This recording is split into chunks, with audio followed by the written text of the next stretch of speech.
I'm Kelly Burke, reporting from the 2015 American Society of Clinical Oncology meeting in Chicago. A big cancer study that's making news here is called Sirflox, and its results may change the way doctors treat cancer patients with colorectal cancer that has spread to the liver. Professor Peter Gibbs of the Royal Melbourne Hospital in Australia was one of the principal investigators.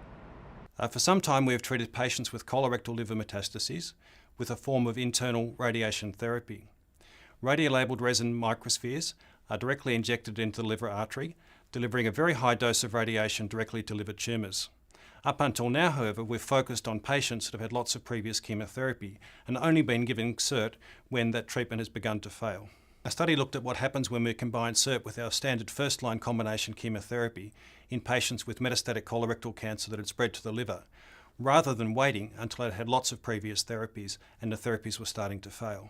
What we found in 530 patients newly diagnosed with inoperable liver metastases is that patients who received Sirspheres with their chemotherapy went a median of 20.5 months before their disease started to progress again, compared to only 12.6 months for those who only got chemotherapy.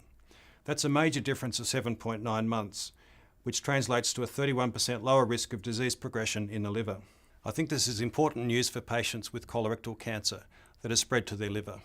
Sirspheres Y90 resin microspheres are implanted in liver tumors by interventional radiologists like Dr. Fred Moeslein of the University of Maryland Medical Center, the largest U.S. Sirflox study site.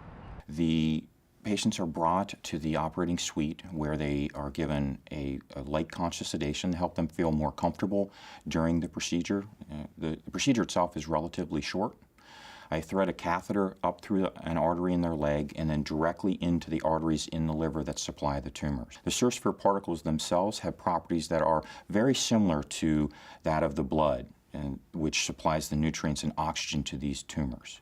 And so the Sirsphere particles actually ride into these tumors like tiny Trojan horses carrying a very lethal dose of radiation directly into the tumors themselves. In the Sirflox study, patients who received Sirsphere treatments were 3 times more likely to have a complete response than patients who received only chemotherapy.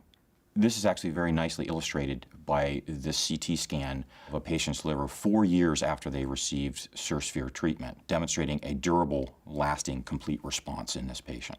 The Sirflox study demonstrated that patients who received the Sirsphere treatment had predictable and manageable side effects, such as fatigue and nausea.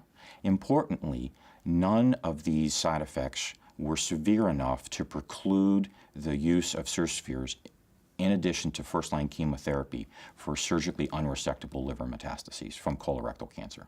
Longtime cancer survivor Suzanne Lindley was not a part of the study, but for survivors like her, the results of the new study may bring more hope.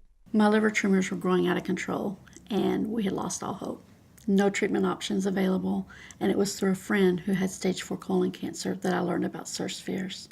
I was able to have the procedure, just had my 10-year anniversary, and I'm thrilled that the Sirflox data and information is going to make it possible for patients like me to find this treatment earlier, to hear about it more often, and to receive it sooner.